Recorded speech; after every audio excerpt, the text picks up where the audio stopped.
नमस्कार दोस्तों, जय हिंद, जय भारत। मैं हूं सीएल सैनी और आप देख रहे हैं CDRK सैनी बीएड क्लासेज। आज की हमारी लाइव क्लास में हम जो आपका पेपर है समावेशी विद्यालय का निर्माण, इस पेपर के अंतर्गत शारीरिक विकलांगता के बारे में आपसे चर्चा करेंगे। शारीरिक विकलांगता का अर्थ, अवधारणा, इसके वर्ग, प्रकार एवं कारणों के बारे में आपसे विस्तार पूर्वक चर्चा करेंगे। तो आप सब बने रहें हमारे साथ, हमारे चैनल के साथ। और यदि आप हमारे चैनल पर पहली बार आए हैं तो हमारे चैनल को सब्सक्राइब करें और पास ही बने बेल आइकन को जरूर दबावें, जिससे हमारे द्वारा जब भी कोई न्यू वीडियो अपलोड किया जाता है या लाइव क्लास चलाई जाती है तो उनके नोटिफिकेशन आपको मिल सके और आप अच्छा अधिगम करते हुए परीक्षा की अच्छी तैयारी हो, आपको अच्छे क्रेडिट मिले। तो देखिए, हम सबसे पहले शारीरिक विकलांगता का अर्थ आपको बताते हैं कि शारीरिक विकलांगता का अर्थ क्या होता है। शरीर में किसी तरह की अपंगता या किसी भाग का सामान्य शरीर से अलग होना या विकृति आना या कार्य न करना शारीरिक विकलांगता को दर्शाता है। यानी कि जो शारीरिक विकलांगता होती है, इस शारीरिक विकलांगता में जो सामान्य व्यक्ति होता है, इस सामान्य व्यक्ति के शरीर में किसी न किसी प्रकार की कोई अपंगता होती है, विकृति होती है। शरीर का कोई अंग सुचारू रूप से, सामान्य रूप से कार्य नहीं करता है, वही क्या होती है, शारीरिक विकलांगता होती है। बहरापन, गूंगापन, अंधापन, लंगड़ापन आदि कुछ ऐसी विकृतियां हैं जिनसे मनुष्य को सामान्य जीवन जीने में परेशानी होती है। यानी कि जो सामान्य व्यक्ति होता है, अब सामान्य व्यक्ति में किसी भी प्रकार की कोई शारीरिक विकलांगता आ जाए तो शारीरिक विकलांगता आने से वो सामान्य व्यक्तियों के जैसा जीवन यापन नहीं कर सकता, वह सुचारू रूप से कार्य नहीं कर सकता, उसे हर कार्य पर किसी न किसी प्रकार से कोई न कोई समस्या जरूर आती है। शारीरिक विकलांगता एक ऐसी प्रमुख समस्या है जिससे जीवन की एक या एक से अधिक महत्वपूर्ण गतिविधियां प्रभावित होती है। शारीरिक विकलांगता के प्रकार, उनके कारण और जीवन पर उनके प्रभाव के तरीके असीमित हैं। शारीरिक विकलांगता को परिभाषित इस आधार पर किया जाता है कि वह किस तरह से व्यक्ति के जीवन को प्रभावित कर रही है। यानी कि सामान्य व्यक्ति में यदि किसी प्रकार की कोई शारीरिक विकलांगता है तो वो किस प्रकार की है। मान लीजिए उसमें बहरापन है या गूंगापन है या अंधापन है या लंगड़ापन है, या शरीर का कोई विशेष भाग या हमारी जो त्वचा है उसमें किसी भी प्रकार की कोई विकृति है, उसके आधार पर जो व्यक्ति होते हैं उन व्यक्तियों का जो कार्य हैं, जो क्रियाएं हैं, उनको वो प्रभावित करते हैं। कौन? शारीरिक विकलांगता। शारीरिक विकलांगताएं जन्मजात, एक्सीडेंट या किसी बीमारी के कारण हो सकती है। यह प्रेगनेंसी या व्यक्ति के बचपन के समय हुई बीमारियों के कारण भी हो सकती है। एक्सीडेंट, चोट, संक्रमण या अन्य बीमारियों की वजह से भी शारीरिक विकलांगता हो सकती है तथा यह अनुवांशिक भी हो सकती है। देखिए, जरूरी नहीं है कि व्यक्ति जन्मजाति शारीरिक विकलांगता लिए हुए आए। शारीरिक विकलांगता सामान्य व्यक्ति में भी आ सकती है। मान लीजिए किसी व्यक्ति का एक्सीडेंट हो गया है या किसी शरीर के अंग में विकृति आ गई है या किसी भी प्रकार का कोई संक्रमण हो गया है, उस संक्रमण के कारण भी कई बार कई व्यक्तियों के हाथ या पैर हटाने होते हैं, तो वह शारीरिक विकलांगता के अंतर्गत आता है। और देखिए कई बार क्या होता है, कई बालक बालिका ऐसे होते हैं जिनमें आनुवांशिक विकलांगता भी होती है। आनुवांशिक विकलांगता नाम मात्र की होती है, जन्मजात विकलांगता भी नाम मात्र की होती है। लेकिन वर्तमान समय में जो दुर्घटनाएं होती है, इन दुर्घटनाओं से शारीरिक विकलांगता अधिक होती है। और आप सब जानते हैं मनुष्य में कई प्रकार की बीमारियां भी हो जाती है और उन बीमारियों के कारण भी व्यक्ति के जीवन में शारीरिक विकलांगता आ जाती है। शारीरिक विकलांगता का परीक्षण डॉक्टर द्वारा किया जाता है और इसका इलाज इसके प्रकार व प्रभाव करने की तीव्रता पर निर्भर करता है। इसमें फिजिकल थेरेपी का उपयोग किया जाता है। देखिए कोई व्यक्ति है, मान लीजिए वो शारीरिक विकलांग है, तो उसे फिजिकल थेरेपी द्वारा उसकी विकलांगता को कम किया जा सकता है।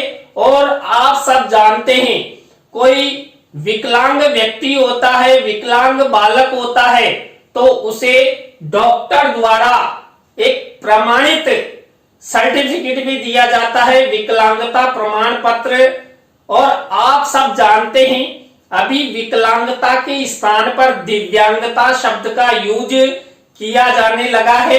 तो जो विकलांगता सर्टिफिकेट है उन विकलांग व्यक्तियों को मिलता है, उससे पता लगता है कि उस व्यक्ति में कितनी विकलांगता है, कि 40% है या 50% है या 100% है।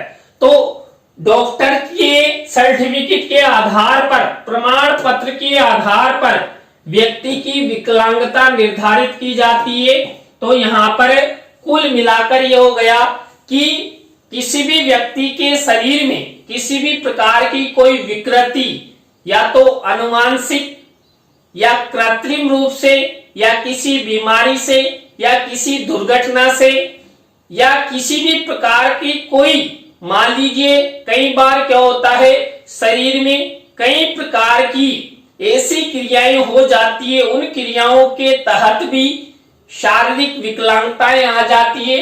अब हम आपसे चर्चा करते हैं शारीरिक विकलांगता के रूप। देखिए शारीरिक विकलांगता के 2 रूप होते हैं। इसमें मुख्य रूप से 2 रूप माने गए हैं।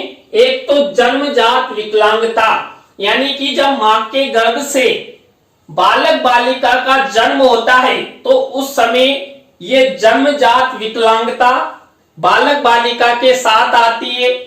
आपने कई बार देखा है कि कई बालक बालिका हाथ से, पैर से, मुंह से, आंख से, कान से, यानी विकलांगता लिए हुए जन्म लेते हैं, तो वो जन्मजात विकलांगता होती है। जन्मजात विकलांगता का अर्थ यह है कि व्यक्ति को विकलांगता जन्म से पहले, यानी कि गर्भावस्था में या जन्म के समय हुई है।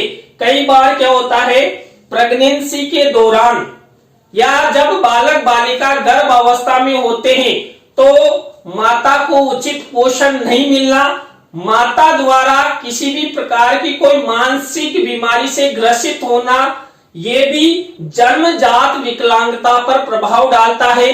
देखिए जितने माता पिता अच्छे होंगे, परिवार में शांति बनी रहेगी, तो गर्भावस्था के दौरान माता के गर्भ पर किसी भी प्रकार का कोई कुप्रभाव नहीं पड़ेगा।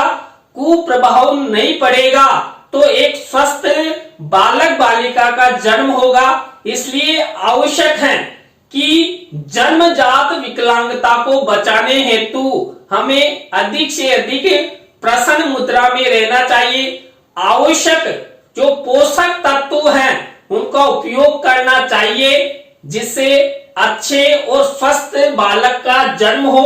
तो ये पहला रूप हो गया जन्मजात विकलांगता। दूसरा रूप है अर्जित विकलांगता, यानी कि अर्जित की गई विकलांगता। अर्जित विकलांगता का अर्थ यह है कि व्यक्ति को विकलांगता उसके जीवन के दौरान किसी बाहरी कारण की वजह से हुई है, जैसे चोट लगना या कोई बीमारी या कोई एक्सीडेंट होना, तो ये अर्जित विकलांगता होती है। अर्जित विकलांगता का मतलब जब बालक बालिका का जन्म हुआ तो उस समय बालक बालिका अच्छे थे, स्वस्थ थे, शरीर में किसी भी प्रकार की कोई विकृति नहीं थी, किसी भी प्रकार का कोई ऐसा टेढ़ापन नहीं था, हाथ पैर एकदम से क्रियाशील थे। लेकिन जो ही इस जीवन के दौरान कई ऐसे कार्य हो जाते हैं, आकस्मिक दुर्घटनाएं हो जाती है, तो वहां पर व्यक्ति को जो अर्जित विकलांगता है, ये अर्जित विकलांगता आ जाती है। और देखिए अर्जित विकलांगता वर्तमान जीवन में सबसे ज्यादा हो रही है।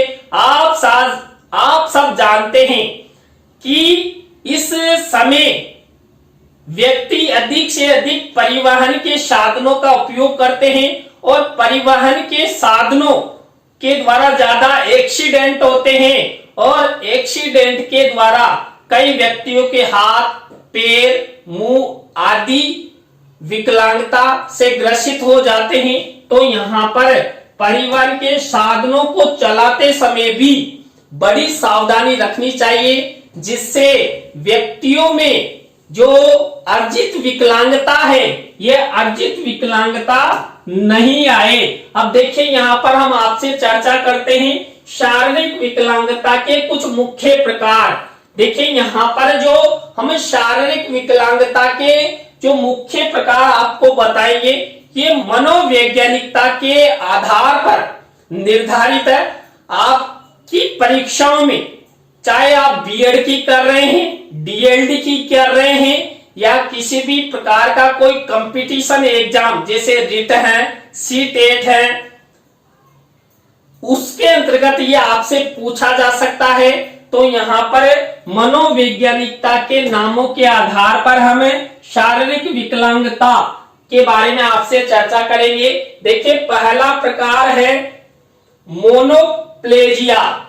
जो मोनोप्लेजिया है इसके अंतर्गत क्या होता है, एक ही अंग का पक्षाघात आमतौर पर तंत्रिका को नुकसान से उत्पन्न होता है, जो प्रश्न में क्षेत्र को संक्रमित करता है। देखिए जो मोनोप्लेजिया है इसके अंतर्गत जो हमारा जो तंत्रिका तंत्र होता है, इस तंत्रिका तंत्र में किसी भी प्रकार का कोई कार्य अवरुद्ध होने पर या पक्षाघात होने पर ये विकलांगता मनुष्य में आती है। इसी तरह दूसरे प्रकार की जो विकलांगता है वह है पैराप्लेजिया। पैराप्लेजिया के अंतर्गत क्या होता है, जो पृष्ठीय क्षेत्र होता है, यानी पृष्ठीय यानी पीछे का जो हमारा रीढ़ की हड्डी होती है, इसमें रीढ़ की हड्डी की चोट के कारण इस भागीदारी में शरीर के निचले आधे हिस्से को स्थानांतरित करने में पक्षाघात या अक्षमता शामिल है। यह मूल रूप से पैरों और पैरों को प्रभावित करता है, विषय चलने की क्षमता खो देता है, यौन प्रतिक्रिया को प्रभावित कर सकते हैं या नहीं। देखिए ये नहीं कहा जा सकता कि जो पैराप्लेजिया शारीरिक विकलांगता आती है इसके अंतर्गत जो रीढ़ की हड्डी होती है, इस रीढ़ की हड्डी यानी कि जो हमारा पीछे का भाग होता है इसमें अपंगता आती है और इसका सीधा सीधा प्रभाव हमारे पैरों पर दिखाई देता है। यानी कि हमारा जो चलने की जो क्रिया होती है, ये चलने की क्रिया यहाँ पर प्रभावित होती है और प्रभावित होने से यहाँ पर कई बार क्या होता है, कई व्यक्तियों में जो यौन क्रियाएं की जाती है वो यौन क्रियाएं प्रभावित भी हो जाती है और प्रभावित भी नहीं होती है, ये फैक्ट नहीं है। लेकिन मुख्य रूप से जो पैराप्लेजिया है, इस पैराप्लेजिया के द्वारा जो पैरों की विकलांगता है यह आती है। इसी तरह का थर्ड नंबर का जो प्रकार है टेट्राप्लाजिया। टेट्राप्लाजिया के अंतर्गत क्या होता है, गर्भाशय ग्रीवा की रीढ़ की हड्डी की चोट के कारण परिवर्तन जिसका प्रतिक्षेप देखा जा सकता है। निचले छोरों की जो आंदोलन क्षमता का कुल नुकसान और ऊपरी अंगों की जो आंदोलन क्षमता का कुल या आंशिक नुकसान, इसमें क्या होता है, जो रीढ़ की हड्डी होती है या जो गर्भाशय होता है या हमारी जो गर्दन होती है, इन 3 स्थानों पर टेट्राप्लाजिया नामक शारीरिक विकलांगता होती है।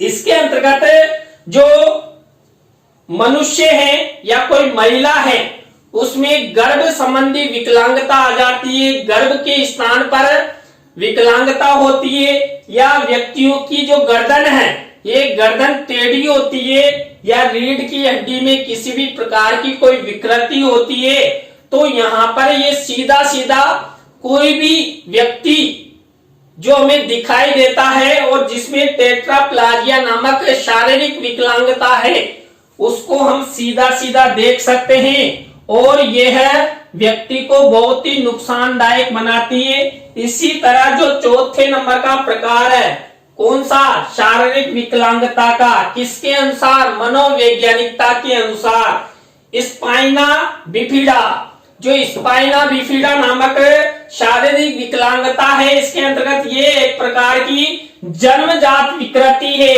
जिसमें न्यूरोनल ट्यूब और स्पाइनल कॉलम भ्रूण के निर्माण के दौरान पूरी तरह से बंद नहीं होता है, जिससे नसों और रीढ़ की हड्डी को नुकसान होता है। व्यक्ति के जो आंदोलन है उसको बाधित या अबाधित कर सकता है।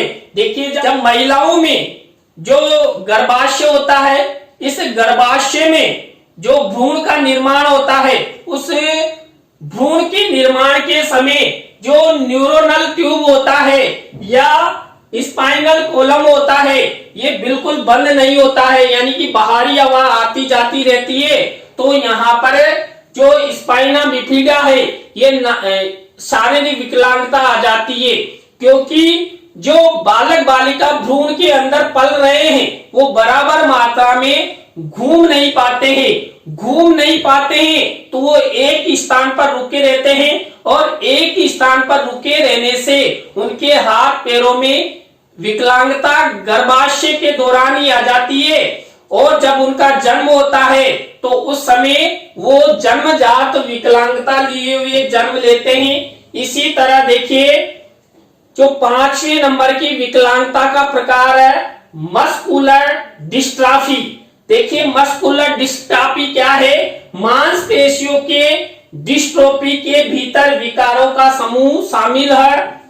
एक कमजोर मांसपेशी टोन की उपस्थिति का कारण बनता है जो समय के साथ उत्तक हो देता है, आंदोलन को मुश्किल बना दिया और एक विकलांगता का कारण बना। ये शारीरिक विकलांगता के सबसे लगातार प्रकारों में से एक होता है। देखिए, जो मस्कुलर डिस्ट्राफी है इसके अंतर्गत क्या होता है, इसमें जो शरीर होता है, जो शरीर की मांसपेशियां होती है, इन मांसपेशियों में विकार उत्पन्न हो जाता है, यानी विकृति उत्पन्न होती है। कई बार आपने देखा हो कई व्यक्तियों के यहाँ पर गर्दन फूली हुई दिखाई देती है या हाथ विशेष रूप से फूल जाता है या गाल या सिर में, यानी कि जो सामान्य व्यक्ति में जो शारीरिक अंग होते हैं उससे हटकर यहाँ पर जो मांसपेशी विकृति आती है वो मस्कुलर डिस्ट्राफी कहलाती है और ये कभी भी हो सकती है, यानी कि वर्तमान समय में इस प्रकार की शारीरिक विकलांगता मनुष्य में सबसे अधिक आ रही है। इसके बाद 6ठे नंबर की जो विकलांगता का प्रकार है सेरेब्रल पॉल्सी। जो सेरेब्रल पॉल्सी है इसके अंतर्गत क्या होता है, मस्तिष्क पक्षाघात एक पुरानी चिकित्सा स्थिति है जो भ्रूण या बच्चे के मस्तिष्क के विकास के दौरान समस्याओं के कारण बनती है। मोटर पर गंभीर प्रभाव पैदा करता है। ये प्रभाव आंदोलन, कठोरता, आंदोलन, आक्षेप, यहां तक कि स्वैच्छिक पेशी के पूर्ण पक्षाघात की कठिनाइयों और सुस्ती से लेकर हो सकते हैं। देखिए, जो सेरेब्रल पॉलिसी है, इसके अंतर्गत क्या होता है, जब बालक बालिका मां के गर्भ में होते हैं, उस दौरान बालक बालिका के मस्तिष्क में ही ये प्रभाव दिखाई देता है। इसमें क्या होता है, इसमें जो बालक बालिका का जो मस्तिष्क का विकास है वो या तो ज्यादा हो जाएगा यानी बड़ा सिर हो जाएगा, या बिल्कुल विकास नहीं होगा। तो यहाँ पर जो गर्भ अवस्था होती है, इस गर्भ अवस्था के दौरान ही कई प्रकार के गंभीर प्रभाव बालक बालिका के भ्रूण के समय ही उन पर दिखाई देते हैं। उनमें क्या होता है, जो सामान्य बालक बालिका होते हैं उनसे एकदम से उल्टा विकास यहाँ पर होता है। और देखिए, इसे भी हम क्या मान सकते हैं, जन्मजात विकृति, यहाँ पर शारीरिक विकलांगता मान सकते हैं, क्योंकि ये भी मस्तिष्क के कारण गर्भावस्था में से ही ये प्रारंभ होती है। इसके बाद क्या, प्रतिष्ठा। देखिए, अंगों या शरीर के कुछ हिस्सों का नुकसान व्यक्ति के अभ्यस्त कामकाज को सीमित करके एक शारीरिक विकलांगता पैदा कर सकता है।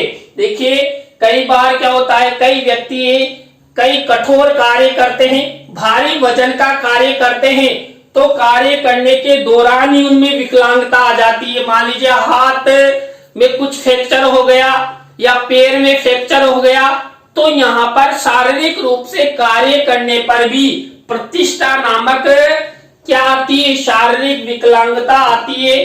तो ये हमने शारीरिक विकलांगता के 7 प्रकारों के बारे में आपसे चर्चा की। इसके बाद देखिए, शारीरिक विकलांगता के कारण। देखिए, शारीरिक विकलांगता के कौन कौन से कारण हैं।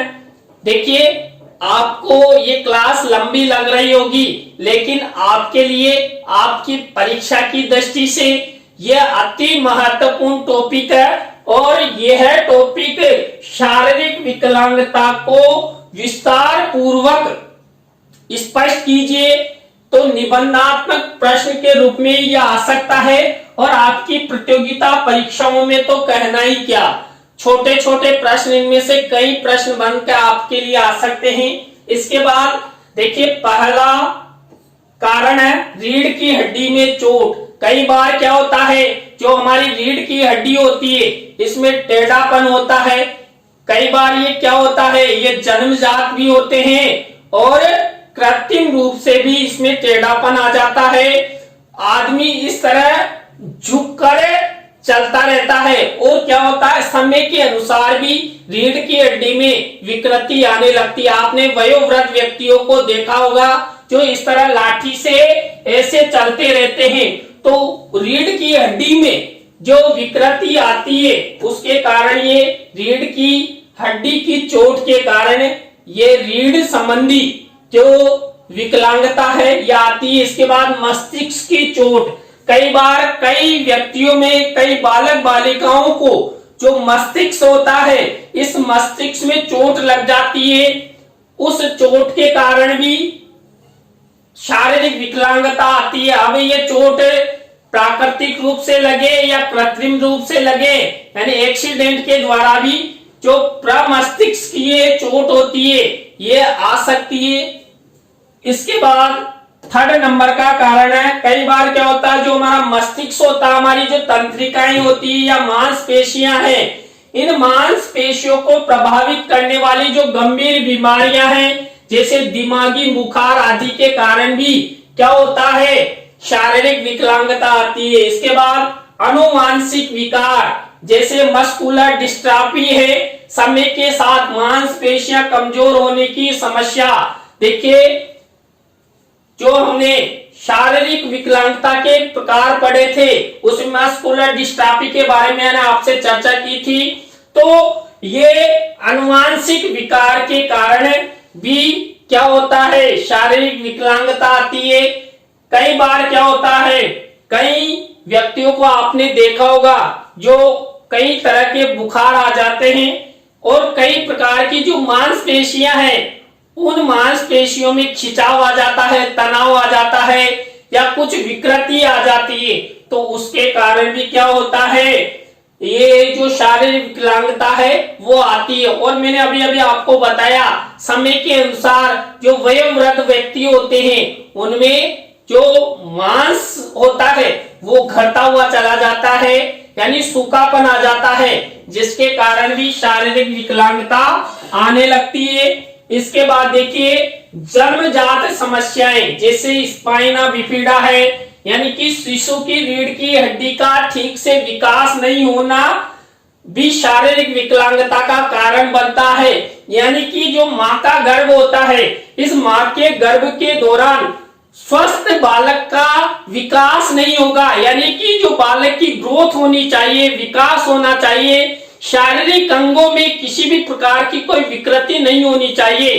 तब मान लीजिए मां के गर्भ से ही ऐसी विकृतियां, ऐसी बीमारियों युक्त या जो शारीरिक विकास का ढांचा है वो परिपूर्ण नहीं होगा, तो जन्म के साथ ही हम क्या मानेंगे, जन्मजात विकलांगता यहां पर मान लेंगे।